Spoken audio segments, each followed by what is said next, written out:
The next property is frequency shift property. So here also we'll consider the DFT pair. If x of n is equal to having a DFT value of x of omega, then the frequency shift is defined as y of n. So where the time domain signal x of n is multiplied by an exponential term e to the power of beta n, then the transform of that will be given by x of e to the power of j omega minus beta.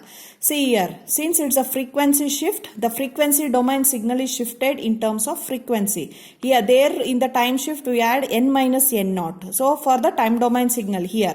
But in the frequency shift here you will be having omega minus beta. Okay. So if in the frequency domain, if the transform is shifted in frequency, then the equivalent time domain signal is x of n multiplied by e to the power of j beta n. So in the time shift property, what was the thing? In the time signal, if it was shifted, then the transform was multiplied by an exponential. Since here transform is shifted, so transform is in frequency. So it's a frequency shift. Then the time domain signal is multiplied by exponential term. So the proof for that is, so you take again the analysis equation x of e to the power of j omega, or you can just spell it as x of omega is equal to, take the analysis equation, give the definition, and for the time frequency shifted version also you will write in terms of y of n the definition, then substitute for y of n. So what is y of n? E to the power of j beta n x of n. This is directly from the statement. So since both the exponentials are there, you just combine them, then we will get e to the power of minus j omega minus beta n. So here this is the definition in terms of omega minus beta. So this can also be written as x of omega minus beta. Okay. So hence the proof. So next, the scaling property. So see, we all know that the time scaling signals for discrete time. So if it is a continuous time, we could have the compressed signal or expanded version. But if it is a digital signal, then we will lose some information. So because of that, if you define the scaling property, then we can't express the discrete time Fourier transform of the scaled signal in terms of the DFT of the original signal. Instead, what we will do is, we will take a non-periodic signal x of n whose value is 0 unless n by p. Okay, it is an integer where p is greater than 1. So what here p is? P is a scaling factor. So the scaled version is defined as z of n is equal to x of pn. P is a time scale factor in digital signal where the p should be greater than 1, and unless n by p, that is this ratio should be an integer, and for that integer there exists a signal. For other than the signals, x of n is 0. So with that information, the time scaling property is defined as, we will define the DFT pair x of n having a transform x of omega, then the time scaled version is given by x of pn. It is having a DFT pair z of omega, which is defined as x of omega by p. Okay. So for that, again you will take the analysis equation. So analysis equation, x of omega is equal to summation n from minus infinity to plus infinity x of n e to the power of minus j omega n.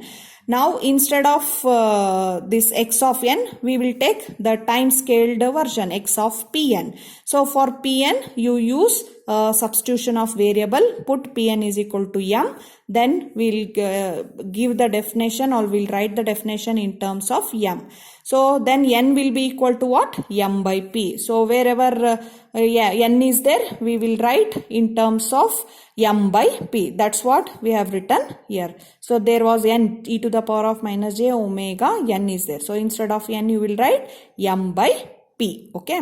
So with that, so the definition becomes, which is evaluated at omega by p. The proof is very simple. The next property is frequency differentiation. So in the frequency differentiation, we'll consider a DFT pair. Then since it's a frequency differentiation, the frequency domain signal is differentiated with respect to omega. That's why d by d omega x of omega. So if that is differentiated, then the equivalent time domain signal is what? So x of n, which is multiplied by minus jn. So using this is the statement for frequency differentiation property. So for the proof, here we will take your analysis equation. X of omega is equal to summation minus infinity to plus infinity x of n e to the power of minus j omega n. You differentiate this on both sides with respect to d omega, because that is the thing what we have to give the proof.